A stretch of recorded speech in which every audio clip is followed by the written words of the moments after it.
అభివృద్ధి సంక్షేమంలో AP CM చంద్రబాబుతోనే తమకు పోటీ అని ముఖ్యమంత్రి రేవంత్ రెడ్డి తెలిపారు. తెలంగాణను హెల్త్ టూరిజం హబ్ గా మారుస్తామని సీఎం రేవంత్ రెడ్డి చెప్పారు. అధునాతన వైద్య సేవల కోసం తెలంగాణకు వచ్చే వారికి ఎటువంటి ఇబ్బందులు లేకుండా గ్రీన్ ఛానల్ సైతం ఏర్పాటు చేస్తామన్నారు రేవంత్. 2030లో జరిగే బసవతారకం ఆసుపత్రి 30వ వార్షికోత్సవానికి తానే సీఎంగా వస్తా అని, పరోక్షంగా తామే అధికారంలోకి వస్తామని చెప్పారు సీఎం.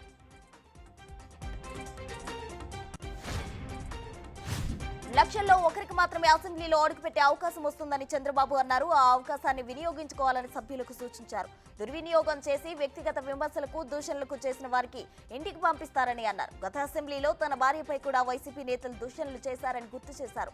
ప్రజలు తనను 9 సార్లు ఎమ్మెల్యేగా గెలిపించారన్న చంద్రబాబు మరో జన్మంటూ ఉంటే తెలుగుడిగానే పుడతా అని చెప్పారు. సీఎం చంద్రబాబు నాయుడు మంగళగిరిలోనూ టీడీపీ కేంద్ర కార్యాలయానికి వెళ్లి ప్రజల నుంచి వినతులు స్వీకరించారు. వినతులు ఇవ్వడానికి ప్రజలు వందలాదిగా తరలివచ్చారు. అందరి వద్దకు వెళ్లి సమస్యలు తెలుసుకుని పరిష్కరిస్తామని సీఎం హామీ ఇచ్చారు. ప్రతి శనివారం పార్టీ కార్యాలయానికి వెళ్లి కార్యకర్తలు, సామాన్య ప్రజలను కలుస్తా అని ఆయన గతంలోనే నిర్ణయించారు.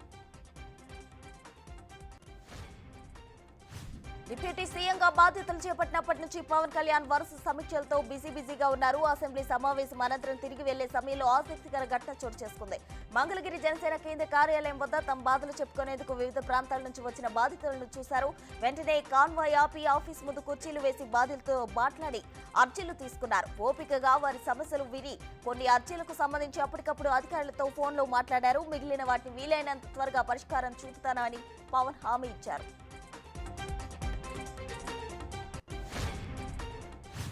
పులివెందులలోని మాజీ సీఎం జగన్మోహన్ రెడ్డి ఇంట్లో స్వల్ప ఉద్రిక్త పరిస్థితి ఏర్పడింది. ఆయన్ను చూసేందుకు అభిమానులు ఒక్కసారిగా అధిక సంఖ్యలో జగన్ ఇంటికి చేరుకోగా ఈ పరిస్థితి ఏర్పడింది. దీంతో పోలీసులు రంగప్రవేశం చేసే పరిస్థితిని అదుపులోకి తెచ్చారు.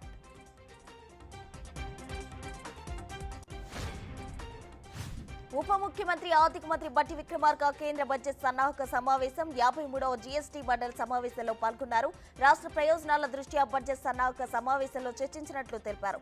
విభజన చట్టం ప్రకారం వెనుకబడిన జిల్లాలకు 2250 కోట్ల రూపాయలు పెండింగ్ నిధులున్నాయని, హైదరాబాద్ మినహా మిగతా అన్ని ఉమ్మడి జిల్లాలను వెనుకబడిన జిల్లాలుగా గుర్తిస్తూ మరో 5 ఏళ్లు వెనుకబడిన జిల్లాల అభివృద్ధికి నిధులివ్వాలని అడిగినట్లు తెలిపారు. టీడీపీ పార్లమెంటరీ పార్టీ నేతగా లావు శ్రీకృష్ణదేవరాయలు ఎంపికయ్యారు. సీఎం చంద్రబాబు అధ్యక్షతన టీడీపీ పార్లమెంటరీ సమావేశం జరిగింది. దాదాపు 2 గంటల పాటు సాగిన సమావేశంలో లోక్సభ సమావేశాల్లో అనుసరించాల్సిన వైఖరిపై ఎంపీలకు సీఎం చంద్రబాబు దిశానిర్దేశం చేశారు. ఈ నెల 24 నుంచి లోక్సభ సమావేశాలు ప్రారంభం కానున్నాయి. తొలి పార్లమెంటరీ పార్టీ భేటీ కావడంతో మంత్రి నారా లోకేష్ సమావేశంలో పాల్గొన్నారు. నీట్ పేపర్ లీకేజ్ అంశంపై కేంద్రం కీలక నిర్ణయం తీసుకుంది. పరీక్షల నిర్వహణ ప్రక్రియలో సంస్కరణల కోసం ఉన్నత స్థాయి కమిటీ వేసింది. ఈ కమిటీలో 7 సభ్యులుంటారు. ఇస్రో మాజీ చీఫ్ కె రాధాకృష్ణన్ అధ్యక్షత వహిస్తారు. ప్రవేశ పరీక్షల నిర్వహణ పారదర్శకంగా, నిష్పక్షపాతంగా ఉండడం కోసం ఈ కమిటీ ఏర్పాటు చేసినట్లు కేంద్ర విద్యాశాఖ తెలిపింది.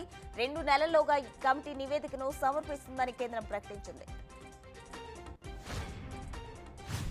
ఏకకాలంలో 2 లక్షల రూపాయల రుణమాఫీ ఆమోదం తెలిపి కాంగ్రెస్ పార్టీ రైతు పక్షపాత పార్టీగా నిరూపించుకుందని హస్త నేతలు అంటున్నారు.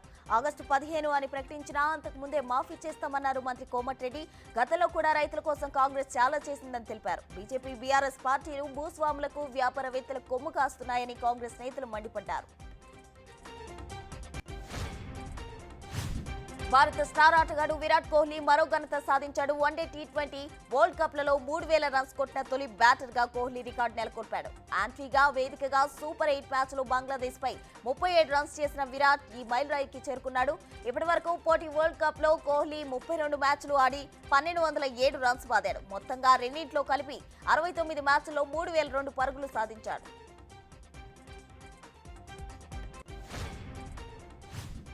టీ20 ప్రపంచ కప్ సూపర్ 8 పోరులో భాగంగా బంగ్లాదేశ్ తో జరిగిన మ్యాచ్ లో టీమిండియా 50 పరుగుల తేడాతో విజయం సాధించింది. తొలుత బ్యాటింగ్ చేసిన భారత్ నిర్ణీత 20 ఓవర్లలో 5 వికెట్లకు 196 పరుగులు చేసింది.